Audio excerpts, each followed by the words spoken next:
సత్సంగంలోకి వెళ్దాం. జయమ్మ జై. మనం 33 అధ్యాయంలో ఉన్నాం.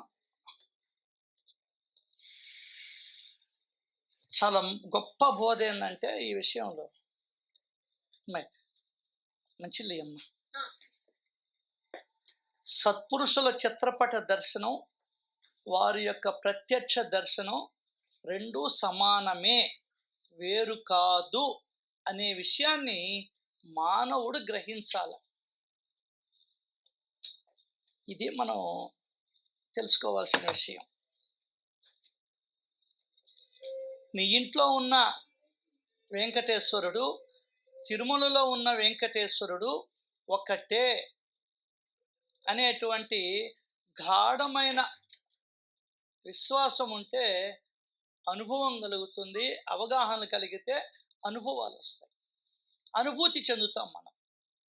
సార్ మనసే కదా సార్ ఏదైనా నేను గందరగోళపరిచేది, అవునా కదా? సో అనుభూతి చెందడమే చాలా మందికి తెలియని విషయమే. అఫ్ కోర్స్ నేనే వాళ్ళని తప్పు పట్టడంలే. చావు అంటే అవగాహన లేకనే భయపడ్డం. ఏందే అన్నిటికన్నా ముందర చావును అవగాహన చేసుకోవాలి పుట్టిన ప్రతి మానవుడు. ఎందువల్లంటే వాడికి అది అనివార్యం కాబట్టి. నీకేం లేవయ్యా, నువ్వు చెప్తావు అనొచ్చు నువ్వు, కానీ తప్పదు. ఏందే కానీ తప్పదు. ముందర జీవితం మీద కాదు అవగాహన కావాల్సింది, చావు మీద, మృత్యువు మీద ప్రతి ఒక్కరికి అవగాహన కావాలి. దానికి సచ్చరిత్ర, సద్గ్రంథాలు, సత్సంగాలు నీకు దోహదపడతాయి. అర్థమైందా?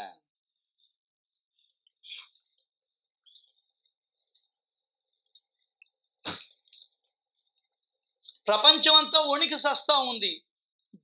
ధూమాలు మాత్రం I am ready to leave this world at any time అన్నాడు. ఒకటే మాట. అది మనం నేర్చుకోవాల్సింది.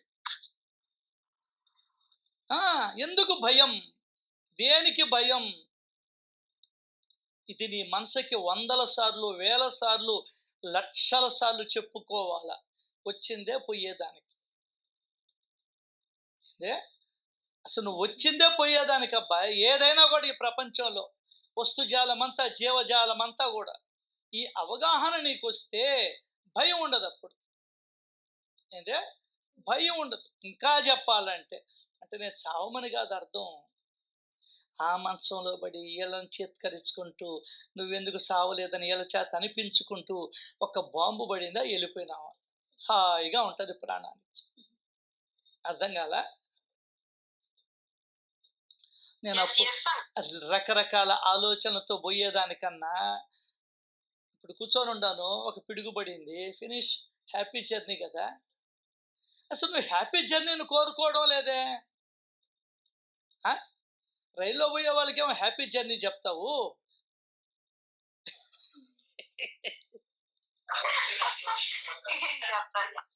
నీకు తెలియలే, విషయం అర్థం కాల.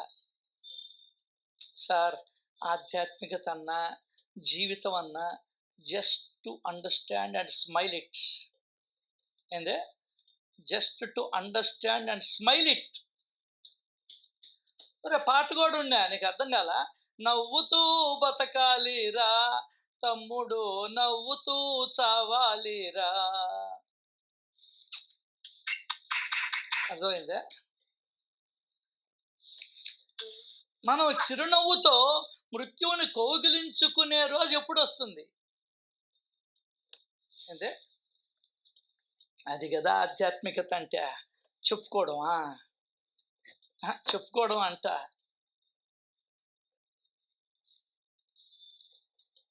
వచ్చిన వాళ్ళని నవ్వుతూ పలకరిస్తుల్లా, నవ్వుతూ దాన్ని ఆహ్వానించాలా, యాక్సెప్ట్ చేయాలా. ఎస్ ఎస్ అదే అంటాడు హేమాద్రి పంత్ గారు, నీ ఇంట్లో నీ కళ్ళెదురుగా నలుగురు పోయినా కూడా నువ్వేదో పెద్ద శాశ్వతం అనుకుంటున్నావు. తస్మాత్ జాగ్రత్త జాగ్రత్త. ఇప్పుడు వచ్చిన శరీరాన్ని సరిగ్గాను అనుభవించరు. ఏందే, సరిగ్గా కూడా అనుభవించవు నువ్వు. ఏం చేస్తావు? ఆదివారం ఏం బీకుతున్నావు చెప్పండి ఇంట్లో కూర్చొని. నాకు తెలియక అడుగుతా. నాకు తెలియక అడుగుతాను. ఆదివారం ఏం బీకుతున్నా నేను అని నేను ప్రశ్నించుకున్నా.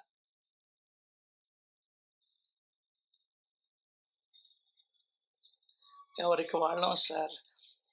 సార్, ఎవడు పరిగెత్తాలనుకుంటాడో పొద్దున్న లేసి జిమ్ములకు పోతున్నారు, వాకింగ్లకు పోతున్నారు, జాగింగ్లకు పోతున్నారు. వాళ్ళ అవసరం అంత పని చేస్తుంది. అట్లాగే నీ ఆధ్యాత్మిక అవసరాలు, నీ ఆధ్యాత్మిక ఉన్నతి, నీ శ్రేయస్సు, నీకు రాబోయే పరిస్థితులు, జన్మలు, వీటి గురించి ఆలోచించమని చెప్పేదే సత్సంగం అంటే. ఏదో 2 లీలలు చెప్పుకొని ఆమెట చేసింది ఈమెట చేసిందని చప్పట్లు కట్టుకొని పోవడం కాదు. నీ ఆధ్యాత్మిక ఉన్నతికి ఆదివారం సెలవు అన్నావు. ఏం చేస్తున్నావు? భగవన్నామ స్మరణలో ఉన్నా, ఆయన చరిత్రని పదే పదే గుర్తుకు తెచ్చుకుంటూ ఉన్నా, అది ఆధ్యాత్మిక ఉన్నతిని కలిగిస్తుంది. ఎంతసేపు ఉంటున్నావు ఈరోజు ఆదివారం అంతా?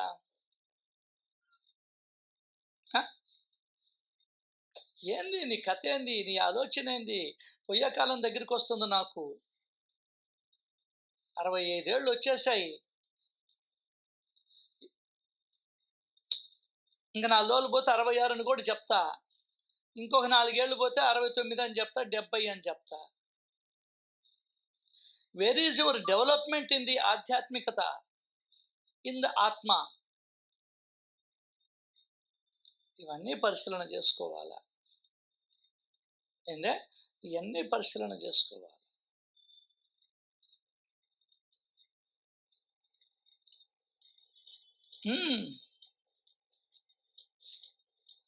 జ్ఞానం.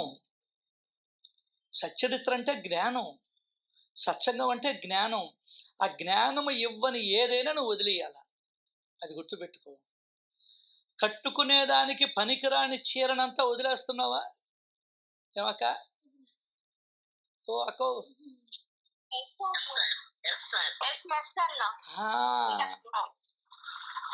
పనికి చల్లగా రాని కుండను బయటపడేస్తున్నావా? ఎంత పోసినా నీళ్లు చల్లగా ఉండడంలే. 10 ఏళ్ళ నాటి గుంటు ఇంకా నీకు చల్లగా ఎట్టొస్తుంది? అది నీ లోభం.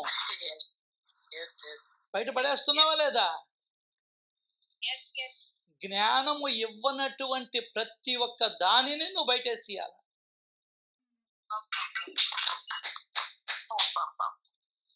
అది కాదు, ఇల్లంతా ఊరుకుంటే ఇంకా ఇల్లు ఎందుకు బయట ఉన్నా ఒకటే, ఇంట్లో ఉన్నా ఒకటే కదా. అది చెప్తుంది సచ్చరిత్ర. నీ అజ్ఞానాన్ని తొలగిస్తుంది. ఏందే, నీ అజ్ఞానాన్ని తొలగిస్తుంది. ఇంకా లోపలికి వెళ్తుంది సచ్చరిత్ర తెలుసా? ఎంత లోపలికంటే, నువ్వు పటం కూడా చూడబడలేదు, మనసులో చెప్పుకుంటే చాలు ఆ దేవుడు వింటాడు అని చెప్తుంది చోల్కర్ లీలలో.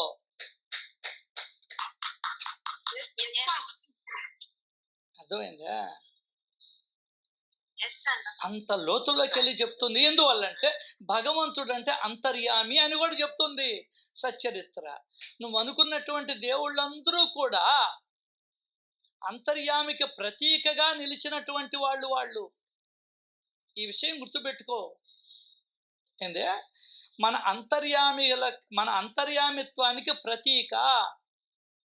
నీ ఫోటో నీకెట్లా ప్రతీకో, అంతర్యామికి ఈ దేవుళ్ళు, నువ్వు కొలిచే దేవుళ్ళు ప్రతీకలు తప్ప వేరే కాదు అనేది నీకు ఎప్పుడు గుర్తుండాల. అది లెక్క. ఈ చిన్న జ్ఞానం మిస్ అయిపోయి తగులు తంటాలు, నేను, నాది, ఇంకొకటి ఇంకొకటి ఇంకొకటి.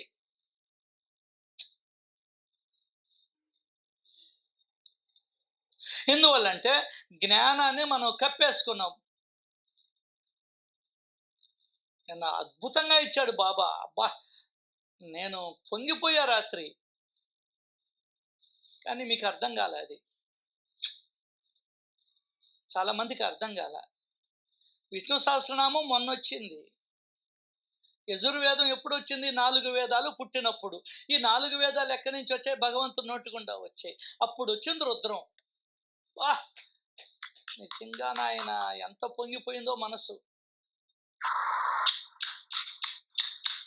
అది మన సంస్కృతి, అది మన ఆచారం. నీ మడిగుడు ఎట్లో ఎయ్యి. మన ఆచారం ఏంది? సనాతన ధర్మం ఏంది? అది ఏది ఏది మంగళవాణ్ణి దేవుడిగా చూడడం, మంగళిలో ఉన్నటువంటి వాణ్ణి దేవుడిగా చూడడం, కుమ్మరిగా ఉన్నటువంటి వాణ్ణి దేవుడిగా చూడడం, కుమ్మరిలో ఉన్నటువంటి వాణ్ణి దేవుడిగా చూడడం, కోడిపెట్టని భగవంతుడిగా చూడడం, కోడిపెట్టలో ఉన్న దానిని భగవంతుడిగా చూడడం. ఇది మన సనాతన ధర్మం.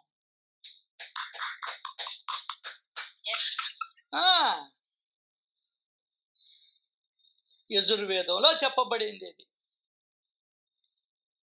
అంత నాకు తెలియకుండానే నన్ను అక్కడికి తీసుకెళ్ళాడు బాబా. బా, ఇది కదా ఇవ్వడం అంటే బాబా, నా గురుమాత.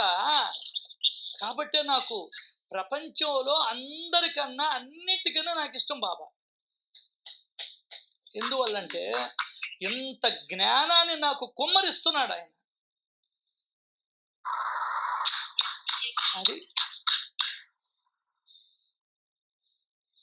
అది నేను మీతో జస్ట్ షేరింగ్ అంతే. ఇష్టం ఉంటే ఏనో, లేకుంటే వదిలి. సత్యాన్ని తెలుసుకో.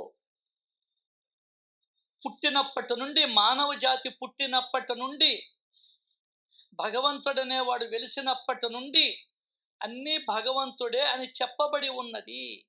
కానీ మనకెవరూ చెప్పలేదు. మోసం చేశారు. ఏం చేశారు? మోసం చేశారు. ప్రత్యక్షంగా కనిపిస్తున్న దాన్ని కూడా చూడలేనటువంటి అంధులను చేశారు మనల్ని. ఆ పాపాన్నంతా మూటగట్టుకున్నారు.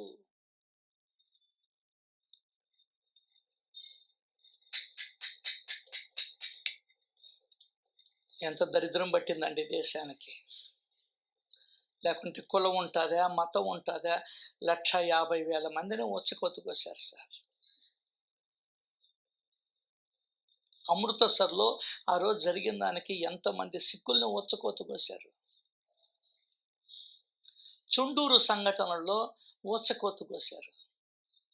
ప్రపంచంలో ఏ జీవి ఇంకొక జీవిని చంపుకోదు. కోతి కోతిని చంపుకోదు, చీమ చీమను చంపుకోదు, చేప చేపను చంపుకోదు, సింహం సింహాన్ని చంపుకోదు. ఈ జ్ఞానం లేని మనిషి ఒక్కడే మనిషిని చంపుకుంటున్నాడు సార్. సిగ్గుపడాల్సిన విషయం సార్. మనుషులందరూ తల ఉంచుకోవాల్సిన విషయం సార్ ఇది. బుద్ధిచ్చి జ్ఞానం ఇచ్చి నేర్చుకోమంటే అది తెలుసుకోక కేవలం మోసాలకి పాల్పడి, అబద్ధాలకి పాల్పడి, డబ్బు సంపాదనకి, కీర్తి ప్రతిష్టలకి, పదవులకి ఆశపడి ఎన్ని ఘోరాలు జరుగుతున్నాయి సార్ నీ కళ్ళ ముందరే. నన్ను చూసారో లేదో ఈనాడు పేపర్లో చిన్న చిన్న గుంటలు తీస్తుండారు. 6 అడుగుల గుంట కాదు, 3 అడుగుల గుంటలు తీస్తున్నారు. పిల్లకాయలు చనిపోయారు. ఈనాడు పేపర్లో చూడండి. 3 అడుగులు 3.5 అడుగు ఉంటుంది గుంట. ఎందుకంటే చిన్న పిల్లకాయల్ని పూడ్చేదానికంటది. పెద్దోళ్ళకైతే 6 అడుగులు కావాల. అది సార్ జ్ఞానం పొందినటువంటి మనం చేసేది. వీడిదొక బతుకు, వీడొక మనిషి అంటారు అసలు. ఇది మన వేదాలు ఎప్పుడో చెప్పాయి.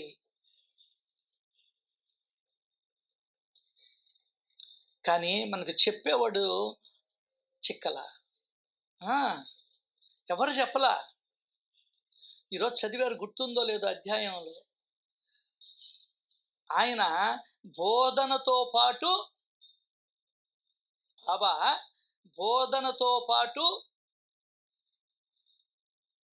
అనుభవాలను కూడా ఇచ్చేవాళ్ళు కదా సాయి. ఇచ్చేవాళ్ళు కాదు, బోధనతో పాటు అనుభవాలను ఇస్తారు. అన్ని జీవుల్లో ఉన్నాను అని చెప్పలా, ఆయన చేసి చూపించాడు. అది బాబాకి స్పెషల్. బాబా యొక్క అవతారం స్పెషల్ అది.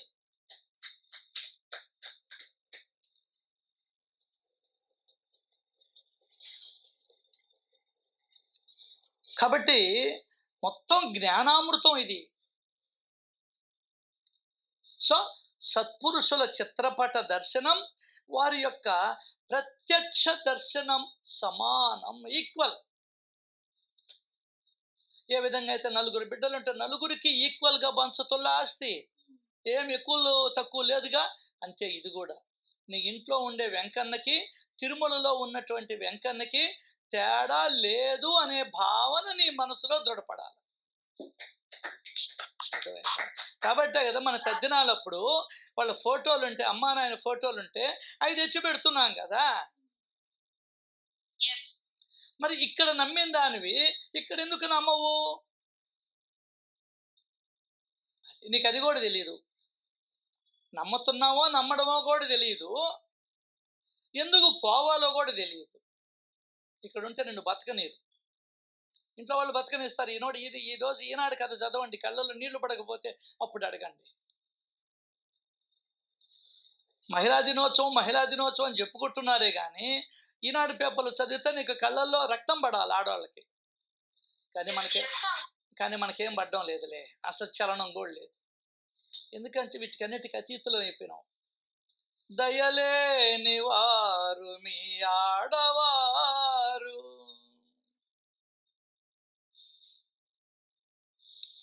నిజం.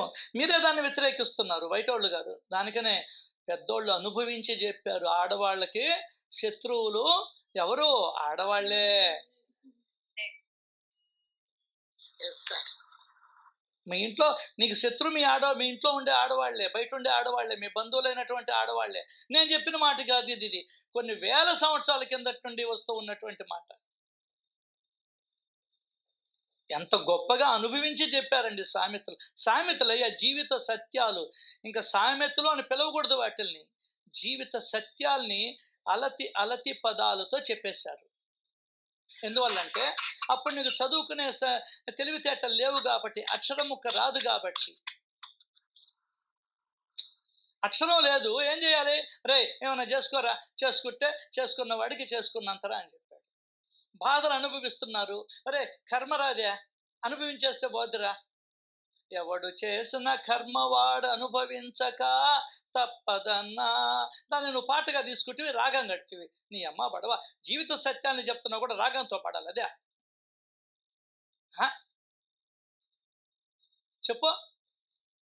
నువ్వు రాగంలోకి వెళ్ళిపోయావు అనుకో, అర్థాన్ని తెలుసుకోలేవు.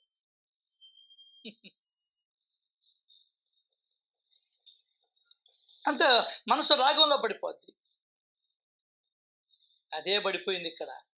మీకు అందరికీ గానం కావాలి, నాకు భావం కావాలి.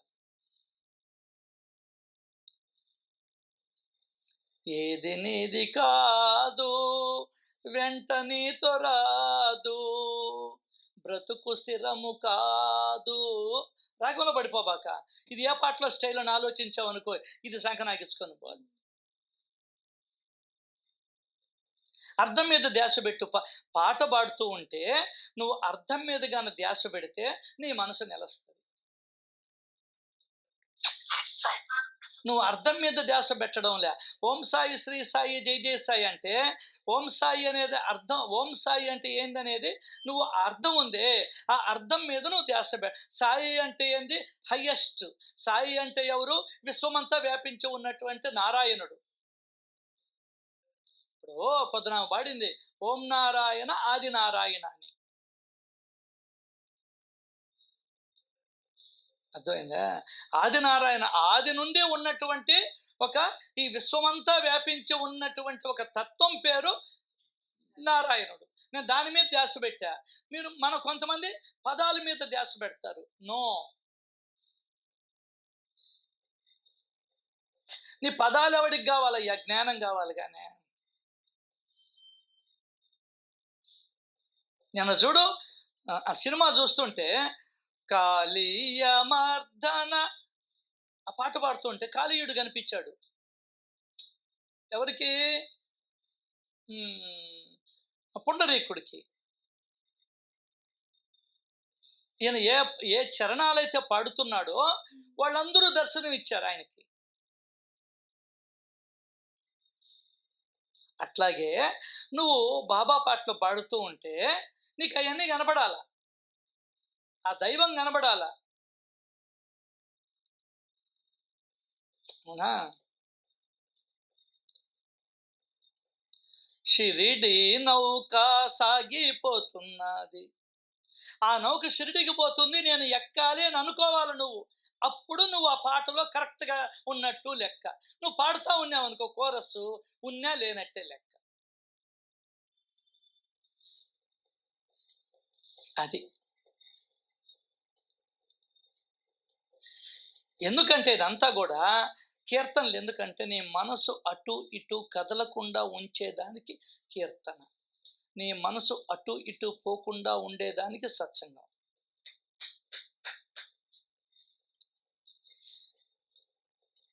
రామ రామ రామ రామ అంటే అర్థం ఏంటో తెలుసా? ఆనందాన్ని పంచేవాడు అని అర్థం. రామ రామ అంటే ఆనందాన్ని పంచుతున్నావా ఈ ప్రపంచానికి అంతా, అందరినీ సమానంగా చూసుకుంటున్నావా రామా రామా రామా అని నువ్వు గాన రామశబ్దం చేస్తూ ఉంటే పొంగిపోతాడు రాముడు. అది మనం చేయాలి. ఆ భావన మీద నువ్వు దృష్టి పెట్టాలా. ఎందువల్లంటే భావాన్ని తీసుకుంటాడు ఆయన.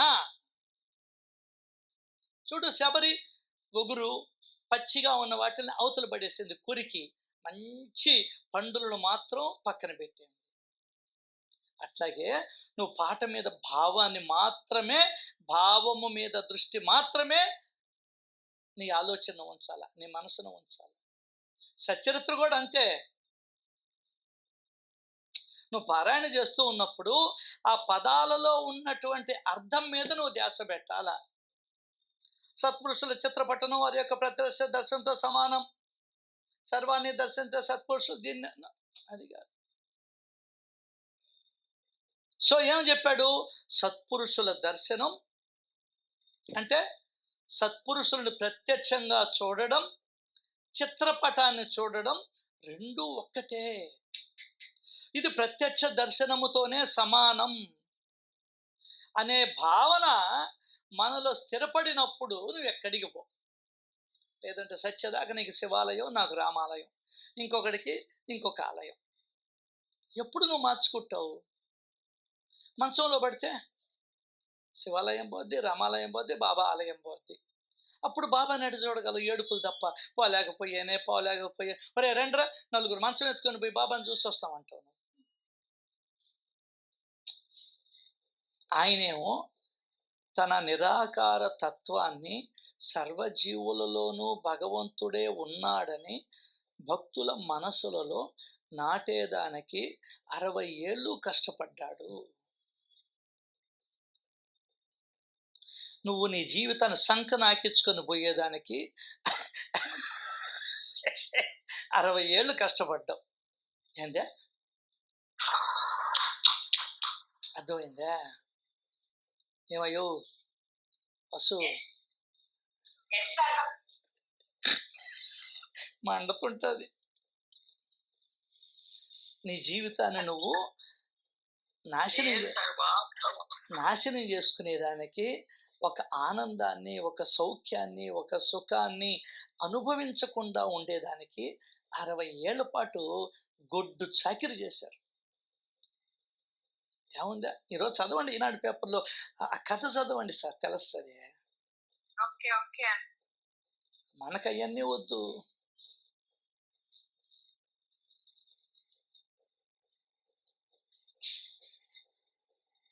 సో సర్వాన్ని దర్శించే సత్పురుషులు దీనినే బోధిస్తారు. ఇదేంది? నేను నా చిత్రపటము ఒకటే, నేను నా గ్రంథము ఒకటే. ఏందే? నేను నా గ్రంథము ఒకటే. ఇప్పుడు శ్రోతలు పూర్వకథను వినండి. అప్ప ఠానా పట్టణ వాస్తవ్యుడు. భివండిలో పని ఉండడం వలన 8 రోజులలో తిరిగి వస్తానని చెప్పి బయటికి వెళ్ళాడు. 2 రోజులు గడిచిందండి. ఒక అపూర్వమైన సంఘటన జరిగింది. ఠానాలోని అతని ఇంటికి ఒక ఫకీర్ వచ్చాడు. అతనిని చూడగానే అందరికీ అతడు సాయియే అని అనిపించింది. ఎందువల్ల? అతని రూపురేఖలన్నీ నఖశిఖ పర్యంతం పూర్తిగా వాళ్ళు పటాన్ని పూజిస్తున్నారే, బాలాబాట ఇచ్చిన పటాన్ని సేమ్ అట్లాగే ఉన్నాడు. ఆశ్చర్యపోయారు. ఎవరు? అప్ప భార్య, ఆయన బిడ్డలు. బాబాయే వచ్చారా అని అనిపించింది. అయితే పూర్వం వాళ్ళెవరు ఆయన చూసి ఉండల. అయితే వాళ్ళు అచ్చు పటములో ఉన్న ఫకీరు వలనే ఉండడం వలన వీరే సాయిబాబా అని తెలుసుకుని జిజ్ఞాసతో, మీరు షిరిడి సాయిబాబాయేనా అని ఫకీరును ప్రశ్నించారు. ఇప్పుడు ఫకీరు చెప్పిన దానిని జాగ్రత్తగా వినండి. నిజంగా నేను స్వయం సాయిని గాను, కానీ వారి ఆజ్ఞను పాలించే వారి దాసుని. ఏందే? వారి ఆజ్ఞను పాలించే వారి దాసు. నువ్వు కూడా భగవంతుడి దాసుడు ఎప్పుడవుతావంటే, ఆయన ఒకటి ఆజ్ఞాపించాడు సచ్చరిత్రలో, అది నువ్వు పాలించినప్పుడే నువ్వు బాబా దాసుడివి, బాబా భిక్షువి, బాబా చెప్పువి అవుతావు. ఈ లోపల పేర్లు పెట్టుకున్నంత మాత్రాన ఎవ్వరు ఏమీ కారు. దండగమారి పేర్లు అవన్నీ కూడా. అర్థం కాలా? అర్థమైందా? ఎట్లా ఉండాలి బాబా సేవకుడు, బాబా భక్తుడు అంటే? బాబా ఆజ్ఞను పాలించేవాడు అయి ఉండాలి. సచ్చరిత్రలో బాబా ఆజ్ఞ ఏంది? ఒకే ఒక్క దగ్గర ఆజ్ఞాపించాడు. మిగతా శ్రవణ మననాలను ఆజ్ఞాపించేవాడు. నువ్వు ఒక సంగతి ఎందుకు గానే, నువ్వెవడో తెలుసుకోరకుండా కూరన్నాడు నాతో. ఏందే? నువ్వెవరో తెలుసుకో.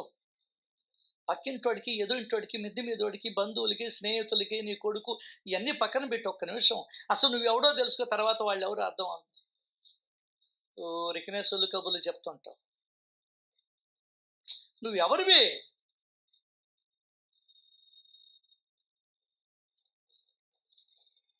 చెప్పు. పేరా, ఊరా, శరీరమా, అవయవాలా, ఇంద్రియాలా? ఎవరివి నువ్వు?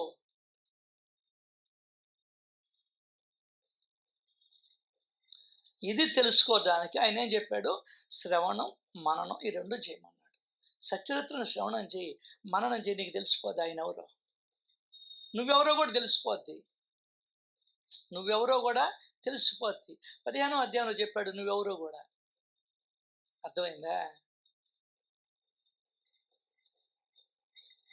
నీకు అది అర్థం కాల అంతే, ఇంకేం లే. ఎందువల్ల నువ్వు జాగ్రత్తగా చదవలా. పారాయణలు అయితే చేసావు 100. నువ్వెవరో తెలియలా నీకు, ఆయన ఎవరో కూడా నీకు తెలియలా, నీకు ఆయనకి సంబంధం ఏందో కూడా తెలియలా.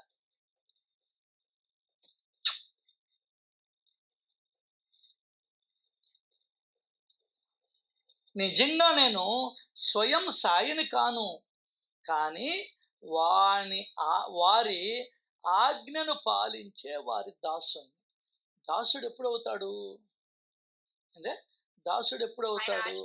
ఆయన ఆజ్ఞను, ఏ ఆజ్ఞలైతే జారీ చేశాడో ఆ ఆజ్ఞని పాలించేవాడే బాబా దాసుడు, బాబా భక్తుడు, బాబా పాదరేణువు, బాబా పాదరక్ష. మిగతా వాళ్ళంతా డూప్లికేట్.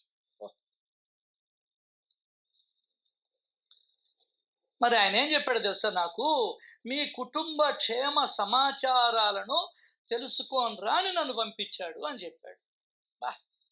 అబ్బా అబ్బా అబ్బా అబ్బా. కాబట్టి నేను వచ్చా.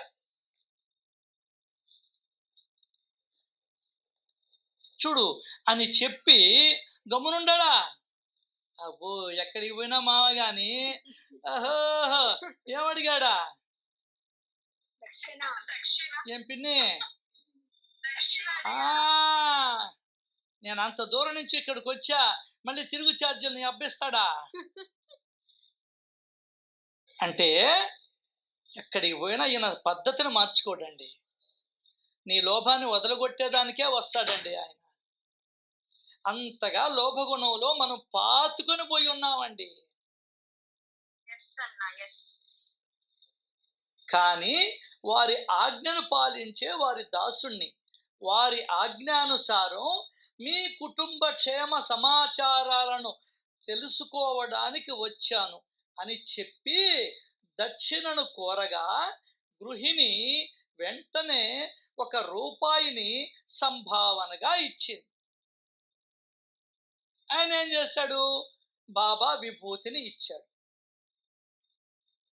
సాయిబాబా విభూతిని పొట్లం కట్టి ఆ స్త్రీకి ఇచ్చి, దీనిని ఆ పటం వద్ద ఉంచండి, మీకు శుభం కలుగుతుంది అని చెప్పాడు. అంతే. తన పని పూర్తి చేసుకొని, సాయి నా కోసం ఎదురు చూస్తూ ఉంటారు, నేను వచ్చి మీరెట్టున్నారో క్షేమ సమాచారాలు తెలిపేదాకా ఆయన నా కోసం ఎదురు చూస్తూ ఉంటారు అని సెలవు తీసుకొని ఆ ఫకీరు వెళ్ళిపోయాడు. అంతే కదండి. మన బిడ్డ మన ఇంటికి వచ్చిందాకా మనం ఎదురు చూస్తూ ఉంటోళ్ళ, అట్లా భగవంతుడు కూడా తన సేవకుణ్ణి పంపించి క్షేమ సమాచారాలని కనుక్కోరమ్మన్నాడు. ఇంకొకటి, ఆయనకి ఎవరు సేవకులు లేరు కాబట్టి ఆయనే ఆ ఫకీరు రూపంలో వచ్చాడు. కాబట్టి ఈ ఫకీరుకి ఇంట్లో పెట్టుకొని ఫోటో రూపంలో పూజించే ఆయనకి తేడా లేదు అని వాళ్ళు గుర్తించారు. మీరు సాయిబాబానే అన్నారు. కాదు, నేను సేవకుణ్ణి అని చెప్పి. ఎందుకు సేవకుణ్ణి అని చెప్పాడంటే మన కోసం అని చెప్పాడు. అవును, నేను సాయిబాబాని. అవును, మనల్ని అడుగుతారు పెళ్ళిళ్ళు, నువ్వు పలానా అబ్బాయి కొడుకు కదా అంటే ఏం చెప్తావు? నువ్వు అవును అని చెప్తావుగా. మరి ఈయన చెప్పలా. ఎందుకంటే మనకందరికీ ఒక బోధ ఉంది ఇక్కడ. ఎప్పుడు కూడా నువ్వు బాబా ఆజ్ఞల్ని పాటించాలి, కానీ బాబాని కాదు నువ్వు పూజించాల్సింది. బాబా ఆజ్ఞల్ని పాటిస్తే ఆయన్ని పూజించినట్లే. తల్లిదండ్రుల మాట, చెప్పిన మాట వింటే తల్లిదండ్రుల్ని పూజించినట్లే, తల్లిదండ్రుల్ని గౌరవించినట్లే అనేటువంటి అంతర్లీనంగా ఈ బోధ, ఈ జ్ఞానం మనకు అందించేదానికి ఆయన ఒక చిన్న ట్రిక్ ప్లే చేశాడు. ఇంకా చెప్పాలంటే చిన్న అబద్ధం కూడా చెప్పాడు. నేను వారి సేవకుణ్ణి అని చెప్పి మళ్ళీ చెప్తున్నాడు మనకి, నేను సాయిబాబానే. ఎందువల్ల? క్షేమ సమాచారాలు కనుక్కొని వచ్చేవాడు దక్షిణ అడగడు. అర్థమైందా? ఈయన ఖచ్చితంగా సాయిబాబాయే. పోంగానే ఓడగొట్టేది మనల్ని, అడిగేది దక్షిణ అడిగేది ఒక్క సాయిబాబాయే ఈ ప్రపంచంలో. ఆయన తర్వాత రమేష్ ఏదైనా ఉంటే.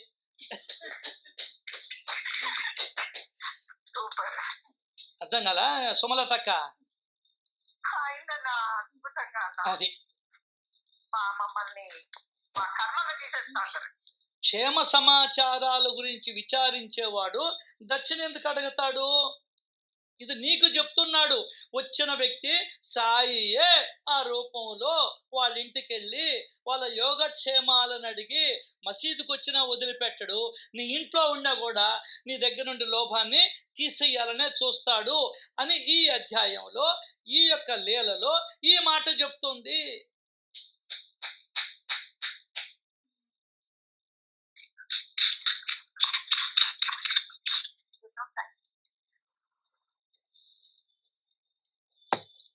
ఇప్పుడు నేను మీ ఇంటికి వచ్చి, అమ్మ వ్యాపారం అది బాగుందా అని అడిగి డబ్బులు ఇవ్వని అడుగుతాను నేనా? అడగను కదా. మరి ఆయన ఎందుకు డబ్బులు అడుగుతున్నాడు? ఎక్కడా వదలడండి ఆయన. జాగ్రత్త సుమ. అంతే. ఇక్కడ తర్వాత సెలవు తీసుకొని ఫకీరు వెళ్ళిపోయాడు. తర్వాత అతడు అక్కడ నుండి వచ్చిన దారినే వెళ్ళాడు. ఇక్కడ సాయి యొక్క ఈ అపూర్వ లీల జరిగింది. భివండీకి బయలుదేరిన అప్పాసాహెబ్ ముందుకు వెళ్ళక వెనక్కి వచ్చేస్తాడు. 8 రోజులు ఉంటాను అని చెప్పిన ఆయన. ఎందువల్లంటే టాంగా బండి గుర్రాలు జబ్బు పడ్డాయి. ప్రయాణం ముందరికి వెళ్ళలేక వెనక్కి వచ్చేసాడు. మధ్యాహ్నం అతడు ఠానాకు వచ్చి జరిగిన వృత్తాంతాన్నంతా తెలుసుకున్నాడు. ఫకీరు దర్శనం చేసుకోనందుకు అప్ప మనసు చివుక్కుమన్నది. ఒరే ఒరే ఒరే, పైగా కేవలం ఒకే రూపాయిని దక్షిణగా ఇచ్చినందుకు తనలో సిగ్గుపడ్డాడు. ఈయనేంది సిగ్గుపడేది? ఏమిలే, నా భార్య తెలుసుకోలేకపోయిందే. ఫకీర్లంతా ఊళ్ళో వాళ్ళ మీద కదా ఆధారపడతారు, వాళ్ళు వంటలు చేసుకోరు కదా. ఇంత చదువుకున్న భార్యని పెళ్లి చేసుకున్నాను, ఆ పిల్ల ఏంది ఇట్లా ప్రవర్తించింది? ఇది మీకు ఆడవాళ్ళ లేడీస్ డే అన్నారు కదా ఈరోజా? ఏం సుమలతకో, ఈరోజు స్త్రీల దినోత్సవం అని చెప్పారు కదా. కాబట్టే ఈరోజు స్త్రీలకు సంబంధించిన విషయం వచ్చింది. ఆ స్త్రీని, భార్యను చూచి భర్త సిగ్గుపడ్డాడు. ఏంద్రా ఈ పిల్ల ఇంత పిసినారిగా ఉందే? పెళ్లి చూపుడు కాదు సిగ్గుపడేదానికి. ఇంత లోభత్వంతో ఉంది ఏంది నా భార్య? నాకేమి కులకర్ణిని కదా, బాగా సంపాదిస్తున్నాను కదా, 1 రూపాయి ఇచ్చింది ఎందుకు? ఏం 10 రూపాయలు ఇవ్వచ్చు కదా అని భార్యతో అనకుండా సచ్చరిత్రలో మనతో చెప్తున్నాడు ఆయన. ఎందుకంటే ఈరోజు లేడీస్ డే కదా, మీరు ఆ లేడీసు ఈ లేడీస్ గురించి చెప్పుకోవడం కాదు, నువ్వు కూడా రూపాయి ఇచ్చే బదులు 10 రూపాయలు ఇవ్వాలి అని స్త్రీల దినోత్సవం సందర్భంగా సచ్చరిత్ర ఆడవాళ్ళకందరికీ ఒక అద్భుతమైనటువంటి దివ్య జ్ఞాన బోధన చేస్తూ ఉంది. సూపర్ అర్థమైందా?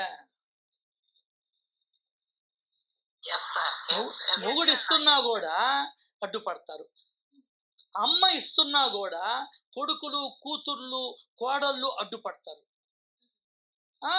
వాళ్ళది ఎక్కడ పోతుందోనని. అందరూ ఉండేది లింగుమంట ఇద్దరు. ఏం చేసుకొని సస్తాంరా నాయన? లేదంటే ఒక్కరు. అర్థమైందా? ఈ స్త్రీల దినోత్సవం నాడు ఏం చెయ్యాలో నువ్వే నిర్ణయించుకో. అదే చెప్తున్నాడు. ఉంది కాబట్టి రూపాయి ఇచ్చింది, తెలియదు, లోభం ఎక్కువ ఉంది. స్త్రీలకు లోభం ఎక్కువగా ఉంటుంది మగవాళ్ళకన్నా కూడా. అర్థం కాల? అదేగాన నేను ఉంటే 10కి తక్కువ ఇవ్వకుండా అసలు పంపేవాణ్ణే కాదు అని తలచి తనలో బాధపడ్డాడు. అట్లా బాధపడినటువంటి పురుషులు ఉండారా ఈ ప్రపంచంలో? పురుషుల దినోత్సవం ఈరోజు కూడా, ఆడవాళ్ళ దినోత్సవం అయితే మగవాళ్ళ దినోత్సవం కూడా ఈరోజే. ఎందువల్లంటే ఆమె దగ్గర నుండి నువ్వు వచ్చావు కాబట్టి, ఆమె లేనిదే మనకు బతుకు లేదు కాబట్టి. అర్థమైందా? నువ్వు కూడా బాధపడాలా. బాధపడి ఏం చెయ్యాలా? ఆయన ఏం చేశాడో అది చెయ్యాలి నువ్వు, మగవాడయ్యి ఉండి కూడా. ఇప్పుడు దాకా ఆడవాళ్ళని తిట్టావని సంబరపడ్డావు, ఇప్పుడు మగవాళ్ళు ఏం చేశాడు ఆయన, అది చూసి నేను నేర్చుకోవాలి. అర్థమైందా? ఎన్ని జ్ఞానరత్నాలు ఉన్నాయండి ఒక్క చిన్న లీలలో, ఒక చిన్న మాటలో.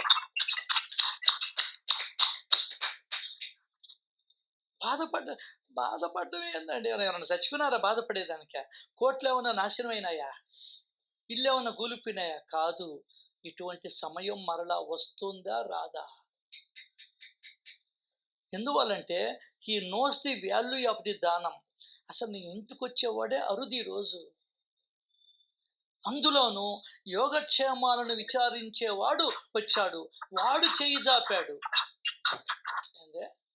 నీ కుటుంబ యోగక్షేమాలను విచారించేవాడు అరుదు, అటువంటి వాడు చేయి జాపితే రూపాయి పెట్టాడని బాధపడ్డాడండి.